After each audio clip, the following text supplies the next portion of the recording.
وسلام على عباده الذين اصطفى أما بعد أعوذ بالله من الشيطان الرجيم بسم الله الرحمن الرحيم يا أيها الذين آمنوا اتقوا الله وكونوا مع الصادقين سبحان ربك رب العزة عما يصفون وسلام على المرسلين والحمد لله رب العالمين اللهم صل على سيدنا محمد وعلى آل سيدنا محمد وبارك وسلم. There's a word that comes in the Quran over and over again, and that is this word called taqwa. And it's very important for us to understand the meaning of this word, how to attain taqwa, and then what are the rewards and the blessings which are associated with this attribute of taqwa. It's a word which is very difficult to translate into English. The best translation we can put this is as follows. Taqwa means that a person, they love Allah the way He deserves to be loved. We fear Allah subhanahu wa ta'ala the way He deserves to be feared. And then we know Allah subhanahu wa ta'ala the way He deserves to be known.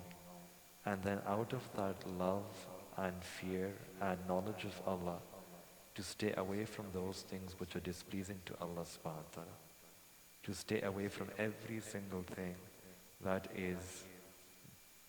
could even incur a slight displeasure of Allah, that put tantamount to a slight disobedience of Allah. That is called taqwa. And there are several scholars who have given different definitions. For example, one definition was when Sayyidina Umar radiallahu ta'ala an, he was asked by Hazrat Qab radiallahu ta'ala an that what is taqwa. We hear this word quite often, quite frequently. And he explained as follows, that a person, they are so cautious in the way they proceed in this life, the way like a person is cautiously going in a jungle, in a forest, and you have trees on either sides with thorns, and that person takes this precaution to cover, to ensure that his clothing, they don't get stuck in those thorns. So the caution that that individual has, to have that same level of caution with respect to our deen, that is called taqwa. And in a simple way we can say taqwa means just to be on the safe side. So it's to abstain from sin, and not just to leave sin, but also to put a safe distance between us and sins. So many of the Sahaba, they would say that we would leave several things which are permissible, leaving permissible things. Now one level is that we leave impermissible things. Second is that we leave the doubtful things. And then after that, leaving permissible things, but those permissible things which have a danger that they can lead to the impermissible. And that is called taqwa. We practice this philosophy all the time in our dunya. For example, when we have to go to the airport, we have to be there 2 hours before the flight. We try to reach 3 hours before the flight, just to be on the safe side. We invite people over for dinner. The guests are, let's say, 4 in number, but then we prepare food for 5 or 6 or 7 people.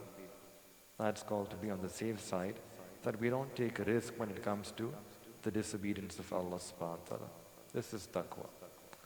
And it's interesting that in the Quran, Allah subhanahu wa ta'ala mentions this word sometimes once in an ayah, sometimes twice, sometimes 3 times. Yani, the fact that Allah subhanahu wa ta'ala could have just said, have taqwa, that would have been sufficient. And to say that twice or thrice or 4 times in one sentence, it just emphasizes and highlights how important this aspect of taqwa is in the sight of Allah subhanahu wa ta'ala. And we should also understand that taqwa is something which is for everyone. Many times people think that taqwa is only for hi-fi Muslims. I'm just a basic believer, it doesn't apply to me.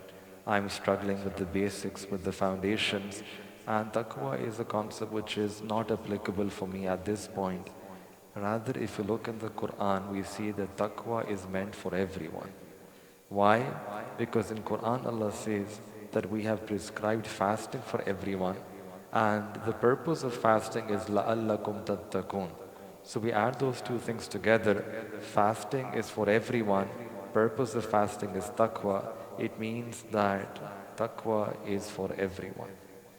Taqwa is for everyone. In fact, it's a race. It's a race. Allah says that get the taqwa haqqa tuqati, as is the right of Allah subhanahu wa ta'ala. Man istata'tum, as is within your ability to whatever extent. Try to get taqwa, the greatest, the highest level of taqwa. And then in this competition, in this race, all of us are together, men and women, young and old. And then Allah makes this announcement, this declaration, that the person who is most honorable in the sight of Allah will be that individual who has the greatest amount of taqwa. Inna akramakum indallahi ataqakum. That the most exalted, the most dignified, the person who has the greatest honor and respect in the sight of Allah is that individual who has the highest amount of taqwa. And it's unfortunate that the day and age that we live in, we can call this the age of science, the age of technology, the age of media. But definitely, I think all of us would agree that we cannot call this the age of taqwa. Taqwa has become an endangered species. It's on the brink of extinction. We have many other things in our deen, but this is one fundamental attribute which is disappearing very, very quickly. And it's interesting that if you look at the early Muslims, the Sahaba were people, the first attribute that they got in the deen was actually this taqwa. Everything else came later. The salah came later, the zakat came later, the hajj and umrah, all of those things that are ahkam which are coming later. The very first thing that they're getting is this attribute, taqwa, this ability, this power, this strength to stay away from anything and everything which amounts to the disobedience of Allah subhanahu wa ta'ala. Taqwa was their foundation. Taqwa was their base, it was their pillar. And if you look at our own self, we have many other things in our deen, but the one thing that is missing, the missing ingredient is this attribute of taqwa. And that is why we're not able to have istiqamat on our deen. We're not able to persevere, not able to persist, because the foundation is weak. The base is weak. We are missing this attribute of taqwa. And Allah sends Ramadan every year with that basic reminder that go back to the foundation, go back to the base. We're giving you Ramadan so that you can again get this taqwa. لَأَلَّكُمْ تَتَّقُونَ. Get the taqwa. And this is a mistake that we make, that the reason of Ramadan was not just fasting, the reason of Ramadan was the taqwa. In fact, this is the reason why Allah subhanahu wa ta'ala, we blessed us. The purpose of our life in one sense is also taqwa. And in the Quran, if you look, there are 10 things that Allah mentions that are linked with taqwa. 10 blessings, 10 rewards, 10 kinds of blessings that Allah subhanahu wa ta'ala says are linked with this attribute of taqwa. And we'll just go through them briefly, and this would be a reminder for all of us. And once we are done with that list, we'll see, inshallah, that if we get these attributes, if we get taqwa, if we get these rewards, we don't need anything else. And this would suffice. This is like the master attribute, which would suffice for all the needs that we have in this world and for all the needs that we have in akhirah. So the first thing on this list is that the muttaqi person, the person of taqwa, is so beloved to Allah subhanahu wa ta'ala that Allah subhanahu wa ta'ala forgives that person's sins very, very quickly. In Quran, Allah says, وَمَنْ يَتَّقِ اللَّهِ يُكَفِّرْ عَنْهُ سَيِّئَاتِهِ. That Allah will very, very quickly forgive the sins of that person. The example is like a child. A mother, she loves her child, and hence even when the child is angry or the child maybe tries to slap the mother in a loving way, the mother, she knows that at the end of the day she has muhabba, she has love for her child, so she is very, very quick to forgive her child. And in the same way, the muttaqi person is so beloved to Allah that even when this person sins, Allah looks at the past history. That this person doesn't want to sin. This person is trying to leave sin. The past record is that he wants to come to me. So hence, if he makes a slip, if he makes a mistake, if he ends up committing a sin, Allah subhanahu wa ta'ala is very quick to overlook that mistake and forgive that person. So this is the first. And then the second thing is that Allah subhanahu wa ta'ala also increases the reward of the good deeds that this person does. Allah multiplies the reward. In Quran, Allah says, وَيُعْذِمْ لَهُ أَجْرًا, that Allah subhanahu wa ta'ala increases the rate of the reward, the ajr, multiplies the reward for this individual. In one sense, there will be two people who are doing the same act of ibadah, praying the same 2 rakat, but this person who is muttaqi, this person's rakah, this person's salah will be rewarded much, much more than the other person who is non-muttaqi. In one hadith, the Prophet ﷺ said that the muttaqi person, when he prays 2 rakah, those 2 rakah are more meritorious, more afzal than 1,000 rakah of someone who is ghair muttaqi, non-muttaqi. So Allah subhanahu wa ta'ala multiplies the reward, and we understand this even in the dunya, that when things are short in the market, their price increases. So muttaqi people are rare to find. They're endangered, they're exceptional people. Allah loves them so much that whatever acts of ibadah they do, Allah subhanahu wa ta'ala multiplies the reward for that. We see this in the world as well, that sometimes people, they work 8 hours. There is a hard manual laborer who's working 8 hours, and he might make maybe, let's say, $1,000 a month. Then there is another individual who's also working 8 hours, but in a company, that person might make $20,000 a month.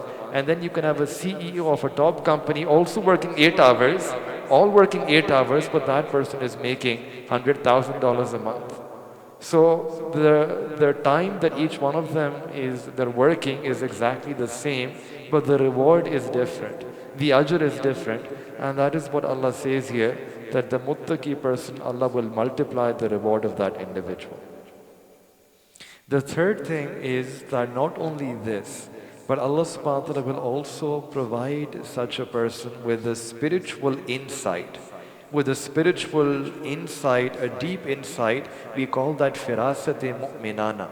This firasat, this ability that they can see that if I take this path, then in the future, this path will bring me khair and goodness. And on the other hand, if I take this other path, then this will bring me shar, there will be some test or trial or evil on this. They're able to save themselves right at the first step. Allah gives them that special ability, that spiritual insight, that basira. In the language of the Quran, this is called Noor-e Furqan. Allah gives them this Noor-e Furqan. وَمَنْ يَتَّقِ اللَّهِ يَجْعَلْ لَهُ فُرْقَانًا. We give them this Noor, this light of Furqan, by which they can differentiate between what is haq and what is batil, what is beneficial and what is harmful. Allah gives them right at the outset as a result of their taqwa.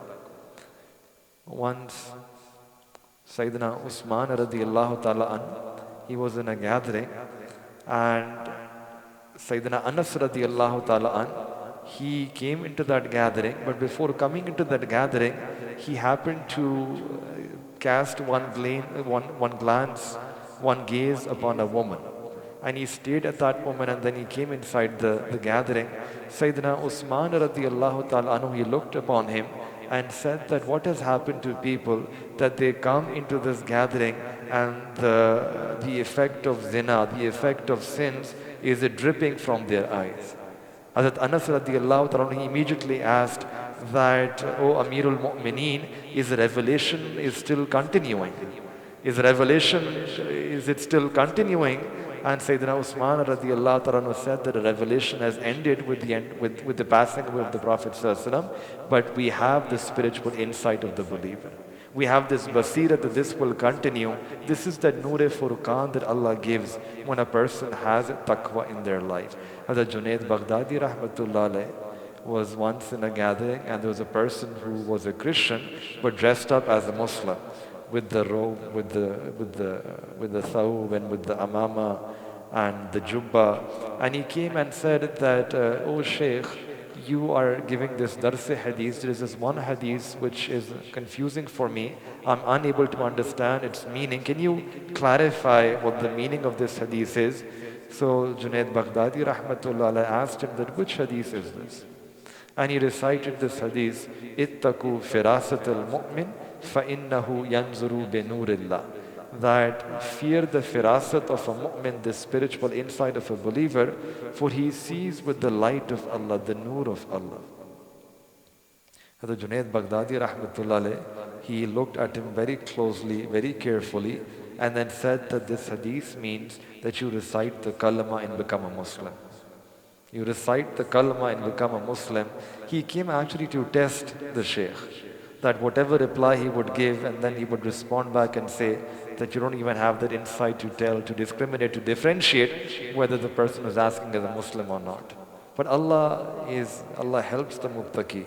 Allah gives this furqan to the people of taqwa. And number 4, the people of taqwa are so loved by Allah subhanahu wa ta'ala that Allah subhanahu wa ta'ala gives them an exit from every difficulty. Like we have this exit sign here. So sometimes a person might be stuck in their different situations, in circumstances, and a person might feel that there is no exit door.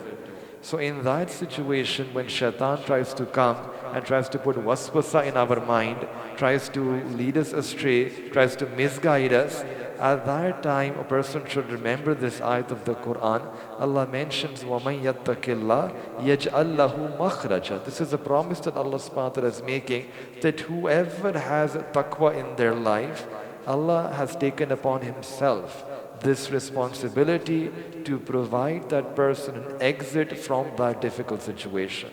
Now, you say to me that what if there is no exit door? What if there is no exit door in that situation? What if there is no light at the end of the tunnel?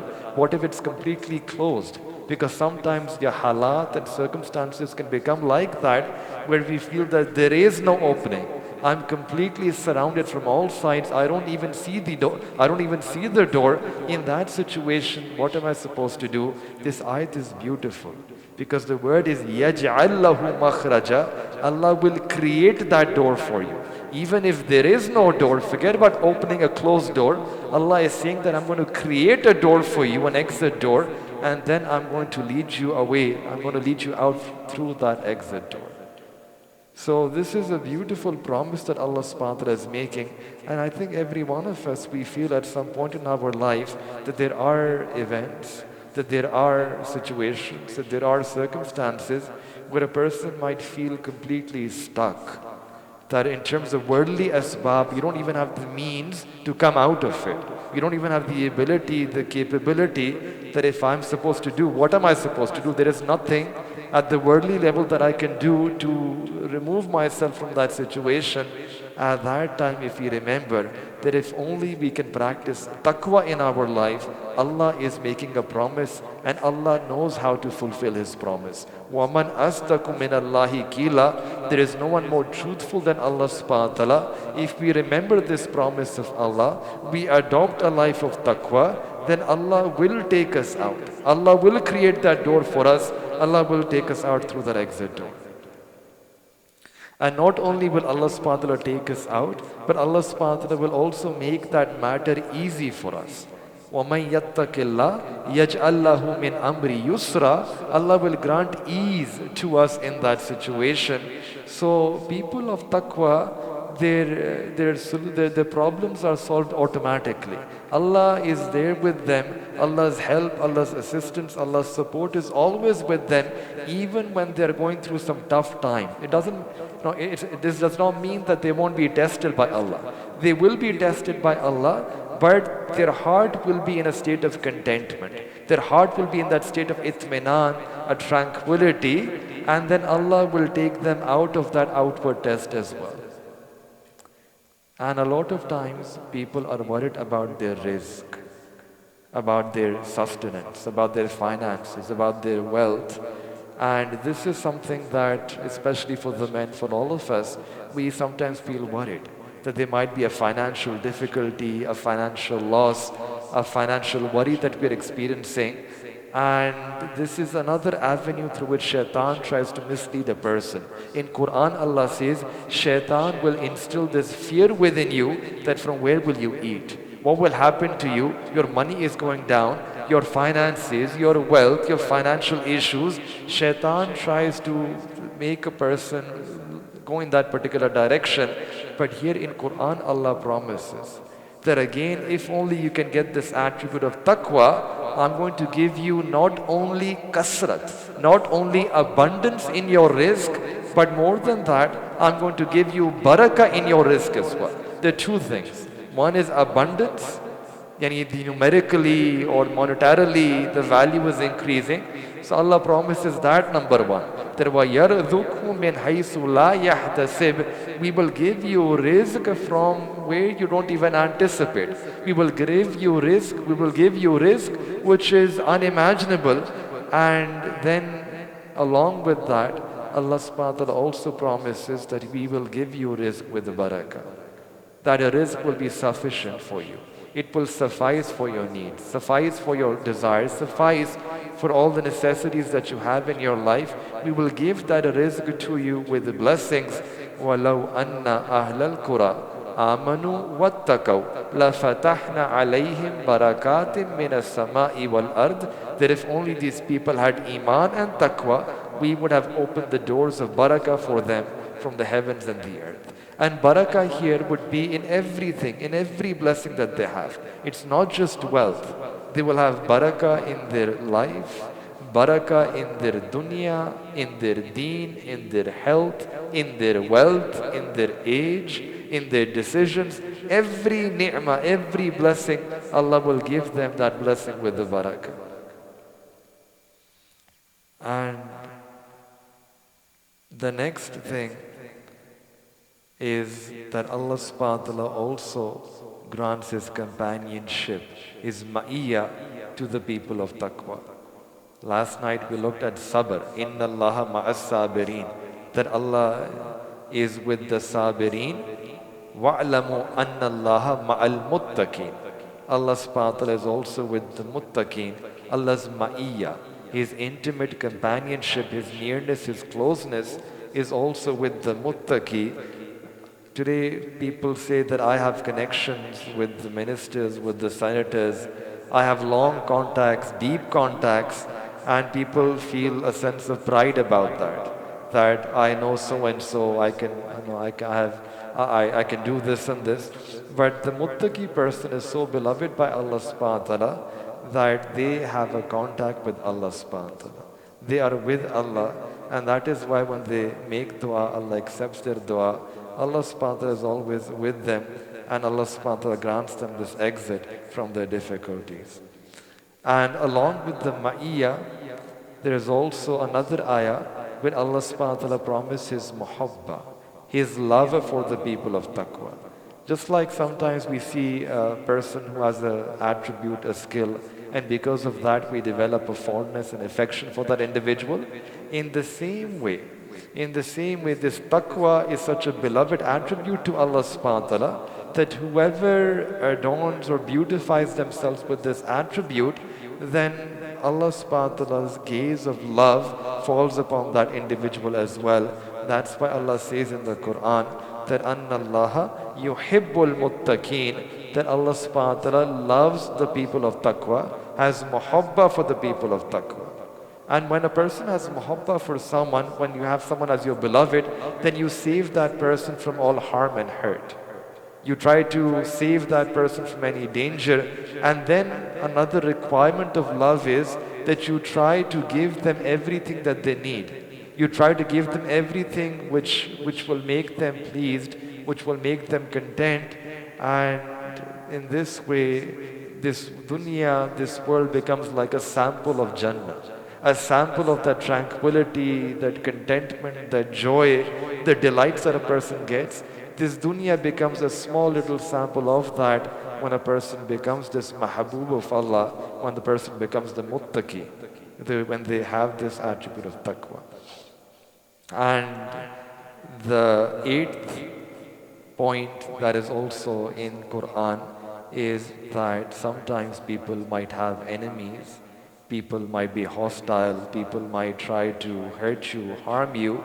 The muttaqi person comes within the protection of Allah subhanahu wa ta'ala, and then Allah subhanahu wa ta'ala takes upon himself this responsibility to protect that individual. Now we don't even know who is our enemy. Sometimes people can be smiling from the outside, but they have this animosity and enmity and hasad, and they're planning and plotting against us, or they're trying to deceive us. We don't even know who is our enemy. Sometimes our own family members, sometimes our own relatives, sometimes our people whom we otherwise thought are close to us, but they have hasad, they have envy, they are planning against us. So we don't know who are people, who are those who are against us. In Quran, Allah says, Wallahu a'lamu bi'adaikum, that Allah knows better. Allah knows the people who are against you. Allah knows the people who have hasad and envy against you. Allah knows the people who have enmity against you. And then Allah gives this ruling in the Quran that if only وَإِن تَصْبِرُوا, if only you have sabr, وَتَتَّقُوا, and you have taqwa, لَا يَدُرُّكُمْ كَيْدُهُمْ شَيْئًا, then none of those people will be able to harm you even in the slightest. None of them will be able to do any damage to you even in the slightest. All you need to do is just get these two things, sabr and taqwa. And Allah subhanahu wa ta'ala will save you from all the planning which is being done against you, all the plotting which is being done against you. You don't even need to take that revenge. You don't even need to reply to them. You don't even need to reciprocate to them. Allah subhanahu wa ta'ala will be enough for you. We see this in the story of Sayyidina Yusuf alayhi salatu wasalam. Their brothers plotted against him. They threw him inside that well, planning, plotting, and they used these tactics and strategies. But Sayyidina Yusuf alayhi salam, he exercised his sabr. He knew later on when the brothers, they came before him and they were asking that, can you give us some sadaqah? We don't even have money to buy food. Sayyidina Yusuf alayhi salam, he knew he could have taken a revenge, but he let it be. He let it go. وَإِن تَصْبِرُوا, he exercised his sabr. وَتَتَّقُوا, and he saved himself from sin. He went through that test in that palace. When the king, his wife Zulekha, she tried to seduce Sayyidina Yusuf alayhi salam, he said, Ma'azallah, that I cannot commit this sin. So he had taqwa, this invitation of sin, this da'wah of sin, this temptation. He said, I would rather prefer to be in the prison than commit this sin with you. And he actually did go into the prison. And he is in the prison for not 1 year, 2 years, for 9 years. 9 consecutive years, he preferred to be in the prison than to violate his taqwa, than to even put one dent on his taqwa. This was the taqwa that he had.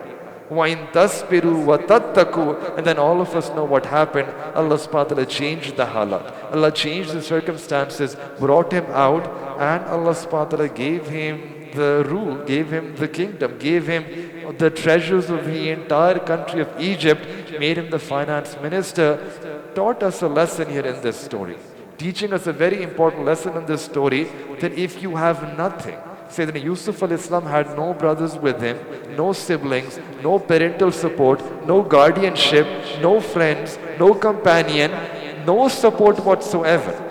The whole list that we have, he had none of that. He was all alone. He had these two attributes with him, sabr and taqwa, and this was sufficient. Allah subhanahu wa ta'ala changed his circumstances. Allah subhanahu wa ta'ala gave him everything in this dunya. So if we can also get this, then Allah subhanahu wa ta'ala will also be there for us. Allah subhanahu wa ta'ala will protect us. We look in the Quran, Allah subhanahu wa ta'ala protected the Sahaba. Allah ta'ala did hifaza of the Prophet sallallahu alaihi wasallam. In Quran, Allah mentions the strategies, the tactics of the unbelievers, the Quraysh Makkah, that they would come, وَيَقُتُلُوكَ, O messenger, they would try to kill you. أَوْ يُخْرِجُوكَ, or they wanted to drive you away from your country, from your city, Makkah Mukarramah. وَيَمْكُرُونَ, and they were planning and plotting against you. وَيَمْكُرُ اللَّهِ, and Allah was also doing His planning. Allah was also planning. Wallahu khairul makirin, and Allah subhanahu wa ta'ala is the best of planners. Allah is the best of planners. So they can try, they can plan, they can plot whatever they want, but Allah will not allow those tactics to succeed. In Quran, Allah says, وَلَن يَجْعَلَ اللَّهُ لِلْكَافِرِينَ عَلَى الْمُؤْمِنِينَ سَبِيلًا. That Allah subhanahu wa ta'ala will never ever give a way to the kafirin over the mu'mineen. Allah will never give them a way to come over, to dominate, to have a ghalba over the mu'mineen. This would be impossible. This is impossible. If only we can become the mu'mineen, if only we can become people of true iman, perfect iman, kamil iman, Allah is making this promise that He will never ever give the unbelievers a way over the mu'mineen. Allah will always be there to defend the mu'mineen. And we see this in the story, in the seerah. We see this how at every step we see this madad, this help, this assistance of Allah subhanahu wa ta'ala. And Allah subhanahu wa ta'ala will always be there for the Sahaba. And then the second last thing that we also find in the Quran is that Allah subhanahu wa ta'ala grants kubuliya, acceptance, to the people of taqwa. There are two words. One is qabiliya, means to have ability, some skill, some attribute, looks, very eloquent, well-spoken, intelligent, our degrees. All of that is a qabiliya. That a person is a person of ability, a person of capability, a person of qualifications. But then sometimes it can happen that a person can have all of these perfections, all of these attributes, all of these kamalat, yet they do not get that gaze of kubuliya in the sight of Allah. They are not accepted by Allah. This is what happened to Shaitan. He had so much qabiliya, so much ability in the dini sense. He had done sajda on every place where you could do sajda. He had so much ilm that he would give this ilmi dalil to Allah subhanahu wa ta'ala. Yet, despite all of these skills and attributes that he had, he did not have any kubuliya. فَخْرُجْ مِنْهَا فَإِنَّكَ رَجِيمٌ. He had to hear these words from Allah subhanahu wa ta'ala that get out of here, for you are rejected, you are repudiated, you are denied, thrown out. Fir'aun had so much qabiliya, not in a good sense, in a bad sense. He was an extremely powerful tyrant, very strong government, very strong, so strong that he could issue this command that I'm going to go and slaughter all the male babies of Bani Israel. And then he actually went ahead and he did it. And no one was there to challenge his rule, to challenge his command. So strong. He would boast about himself in the Quran. This is mentioned in the Quran, that these rivers of Egypt, they flow underneath my foot. They flow underneath me, and all of this land, these rivers, these streams, all of these fields, they belong to me. So much qabiliya, so many skills and attributes, but then what happened? Zero kubuliya, zero acceptance in the sight of Allah. Allah says about Fir'aun in the Quran that izhab ila Fir'aun fa innahu tagha. That Fir'aun has become a tagha. He is a transgressor. He is a rebellion. He's a rebellious. He has transgressed the boundaries of Allah subhanahu wa ta'ala, completely rejected by Allah subhanahu wa ta'ala. So we see such stories in the Quran. People who had all of these attributes, these kamalat in perfection, yet they were not accepted by Allah subhanahu wa ta'ala. And that is why this is something all of us should be worried about. That what if people call us today as a pious, people who are praying, this person is fasting, and people give us names and titles, and on the day of Qiyamah, what if Allah subhanahu wa ta'ala says that you were doing all of this because you wanted that fame, you wanted that recognition, you wanted that praise, and you got that. Fakadakila, you got that. People were praising you in the dunya, now there is nothing left for you here. So no kubuliya then in akhirah. Many times it happens that a person's life is taken. There's a very strong hadith. A person who gave his life and said that, Ya Allah, shahada, gave his life. And then Allah said that, yes, you gave your life, but not for my sake. You gave your life because you wanted people to call you as a martyr, as a shaheed. And yes, faqad akila, people called you as a martyr. You got what you want. That life would not be accepted. That person giving his life will not be accepted. So it's not just about qabiliya, not just about the attributes and the kamalat and perfections that we have. It's really about attracting that gaze of Allah's rahmah, that gaze of Allah's kubuliya, that Allah can accept us. And that is why none of us, no individual, no human being can take pride on their attributes alone. That I am this or I am that or I did this or I did that, and then think that we are entering into Jannah. None of us can do that. In fact, if you look at the Salaf Salihin, we look at the early Muslims, they would do so much ibadah, and then they would be scared about themselves. They would be worried about themselves. They would be fearful that whatever we are doing, we don't even know whether this would be accepted by Allah or not. And this is the difference.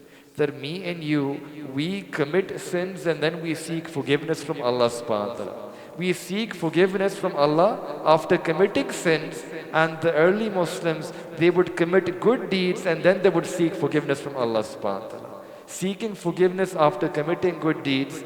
And that's why we hear stories about people like Imam Abu Hanifa rahmatullah alayh, who is with the wudu of Isha is praying the Salah of Fajr, spending the entire night in ibadah, and then at the end, at the time of tahajjud, at the time of fajr, they're making dua to Allah, then ma abadnaka haqqa ibadatik wa ma arafanaka haqqa ma'rifatik. That Allah, we haven't been able to do your ibadah as is your haqq, as is your right over us. We haven't been able to know you, to attain your ma'rifah as is your right over us. Means that these were people who were concerned about their kubuliyah. They were concerned about acceptance in the court of Allah subhanahu wa ta'ala. And this is a question, this is something which will open up when not in this world, but when a person leaves this world. This will open up when a person leaves this world, when the scales will be weighed. That is when it will open up whether our efforts are makbul or not, whether the ibadah, the good, whatever we were doing, whether that was accepted by Allah subhanahu wa ta'ala in His court or not. But then there is this one ayat here where Allah subhanahu wa ta'ala is telling us, is revealing to us that innama yatakabbalallahu minal muttaqeen. Allah accepts from the people of taqwa. That if we can become people of taqwa, then we can hope that Allah subhanahu wa ta'ala will accept us. Allah will accept our du'as as well. Allah will accept our ibadah as well. Allah will accept all the good that we are doing, to have this fikr for kubuliyah. And this kubuliyah is being tied here with the taqwa. Only the muttaqeen, their amal, their actions, their good deeds will be accepted by Allah subhanahu wa ta'ala. So all of these benefits we see here in the Quran. And then in Quran, last thing Allah mentions is wal aqibatu lil muttaqin. That the akhirah and the hereafter is for the people of taqwa. And the wilaya is for the people of taqwa. Who are the awliya? These people who have la khawfun alayhim wa la hum yazanun. No khawf, no huzn in their life. Who are these people? Walladina amanu, they're people of iman. Wa kanu yattaqun, and they have taqwa. So through iman and taqwa, we can become the wali of Allah. We can become the friend of Allah. And when you become the friend of Allah, then Allah will protect that person from every khawf, from every huzn. The last thing is that how can a person attain this attribute of taqwa? There are three things which are mentioned in the Quran. Three things. Three means, three ways to get this. First is what I mentioned at the start, that fasting Allah mentions, kutiba alaykumus siyam, that we have prescribed fasting upon you, like we prescribed fasting before you, la'allakum tattaqun, so that through this amal of fasting you can attain taqwa. And hence fasting, we should have a habit of that. And especially spend the Ramadan in such a way that we can get that taqwa and then maintain that taqwa throughout the year. Number two is the suhbah, the company of Ahlullah, of the people of Allah. In Quran, Allah says, gives us a command. O people of Iman, Ya ayyuhalladina amanu, O those who have professed Iman, O those who have recited the kalama with their tongue, want to be raised up in the day of Qiyamah with that state of Iman, with the haqiqat of Iman. ittaqullah. This is the command, that get taqwa. And if a person replies that, Ya Allah, it's so difficult for me to get taqwa in this day and age, it's so difficult when shaitan and nafs and all of these forces, these ideologies are against me, how can I get this taqwa in this day and age and this place? Allah gives us an easy way, وَكُونُوا مَعَ الصَّادِقِينَ, that you put yourself in the company of those who are truer than you in the relationship with Allah subhanahu wa ta'ala. This has always been the case from the very start. The Sahaba, they got their taqwa by putting themselves in the company of the Prophet sallallahu alaihi wasallam. And this begins with the Sahaba. It doesn't end with the Sahaba. It begins with the Sahaba. Every generation after that, they got their taqwa by putting themselves in the company of those who are better than them. Those who are truer than them in their relationship with Allah. Those who are truer than them in the practice of the sunnah of Nabi alayhi salatu wasalam. And people sometimes say that we don't have Sadiqeen today. Where can I find Sadiqeen? What should I do? Does this ayat apply in my time as well? Every ayat of the Quran is a Qabili Amal. It's practicable, will remain practicable till the very end. And that means that the Sadiqeen, this category of believers, this category of individual, they will exist in every generation. In every time and place, you will have people who are the Sadiqeen, the Siddiqeen, those who are truer than us in the relationship with Allah. And Allah just wants that we put ourselves in their company. Kunu, just be with them. Like kun fayakun, be and it becomes. Just put your very being with them, join your being with them, and automatically their taqwa will rub off on you. Their muhabbat of Allah will rub off on you. If you don't have that desire for Allah, you will begin to feel that desire for Allah in your heart. If you don't feel that warmth of the love for Allah, just sit with them, be with them, and you will begin to feel the warmth of that fire. And this flame of the fire of Allah will be ignited within your heart as well. Just be with them. Kunu ma'as sadiqin. And then the last thing is to make dua to Allah subhanahu wa ta'ala, that Allah bless us with this ni'mah, bless us with this attribute of taqwa. I'll just end. This is ajib that the Prophet sallallahu alaihi wasallam would make dua for taqwa. But imagine, when would he make this dua for taqwa? When? This is tahajjud salah. And we know that after the faraiz salah, after the farz, the 5 farz, the salah which is most beloved to Allah, the salah where a person is most intimate with Allah, the closest with Allah, is the salah of tahajjud, which is in the last 1/3 of the night. So the Prophet ﷺ would be praying salatul tahajjud in the last 1/3 of the night, and within that salah, he would be in the posture of sujood. And in the whole of salah, the posture where a person is closest to Allah subhanahu wa ta'ala is a sajda. That's why in Quran Allah says, it's an ayat of sajda, wasjud waqtarib, that make a sajda, and then you will attain the qurb of Allah, the closeness of Allah subhanahu wa ta'ala. So in that posture, in salat tahajjud, in the middle of the night, the last 1/3 of the night, in that posture of sajda, that is where the Prophet ﷺ would make one dua. Which dua? Allahumma ati nafsi taqwaha. Allahumma ati nafsi taqwaha. Allah grant me taqwa in my nafs. Allahumma ati nafsi taqwaha wa zakkiha anta khairu man zakkaha anta waliyuha wa maulaha. So we should also then make this dua to Allah subhanahu wa ta'ala, and we end that may Allah subhanahu wa ta'ala grant all of us the tawfiq that we can also use these means to come close to Allah, to increase in our taqwa. May Allah subhanahu wa ta'ala make us amongst the muttaqeen, and may Allah subhanahu wa ta'ala grant us all of those barakat and blessings which are associated with taqwa. Wa akhiru da'wana and alhamdulillahi rabbil alameen. Inshallah, we'll make dua.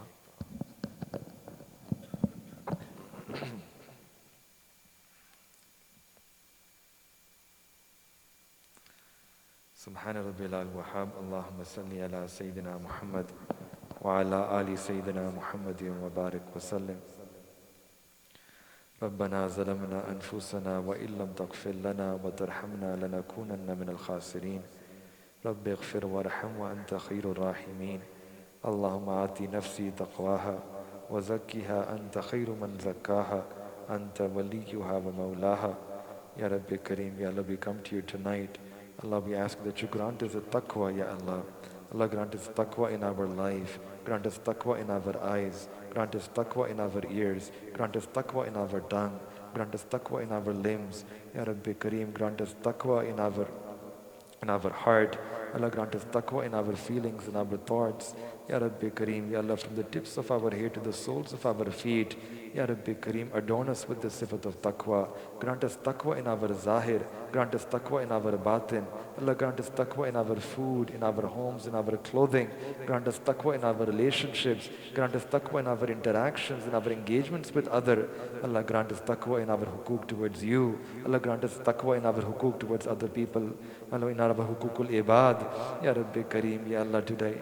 Ya Rabbi Kareem, Ya Allah, we make tawbah for the lapse of taqwa. Allah, we make tawbah that we have been deficient, we have been falling short in our taqwa. Ya Rabbi Kareem, accept this tawbah from all of us tonight. Ya Rabbi Kareem, Ya Allah, we don't want to sin. Ya Rabbi Kareem, we are sick and tired of living a life of sin. We are sick and tired of living such a life which is empty of taqwa, a life which is empty of emotions and feelings for you. Ya Rabbi Kareem, Ya Allah, we come to you tonight in tawbah. We present ourselves to you tonight. Ya Rabbi Kareem, we ask that you grant us kubuliya. Allah, accept us, Ya Allah. Ya Rabbi Kareem, we pledge ourselves to you tonight. Ya Rabbi Kareem, Ya Allah, guide us towards all of those pathways that will enable us to increase in our taqwa. And Ya Allah, save us from all of those pathways that will take us away from taqwa. Ya Rabbi Kareem, Ya Allah, make us amongst the muttaqeen. Allah, cast that one glance of rahmah upon us. Ya Rabbi Kareem, for those individuals who are able to live a life of taqwa, Allah, it's because of tawfiq that they get from you. Ya Allah, your gaze of rahmah falls upon them, and then, Ya Allah, they're able to practice taqwa in their lives. Ya Rabbi Kareem, Ya Allah, we ask you that you cast one glance of rahmah upon all of us tonight. Allah, cast one glance of your muhabba upon all of us tonight. Cast one glance of hidayah upon all of us tonight. Ya Rabbi Kareem, Ya Allah, accept us for this attribute of taqwa. Ya Rabbi Kareem, Ya Allah, whatever pious intentions any one of us have in our hearts, Ya Rabbi Kareem, accept those du'as from all of us tonight. ربنا تقبل منا إنك أنت السميع العليم وتب علينا إنك أنت التواب الرحيم وصلى الله تعالى على حبيبه خير خلقه محمد وعلى آله وصحبه أجمعين برحمتك يا أرحم. Yes, please.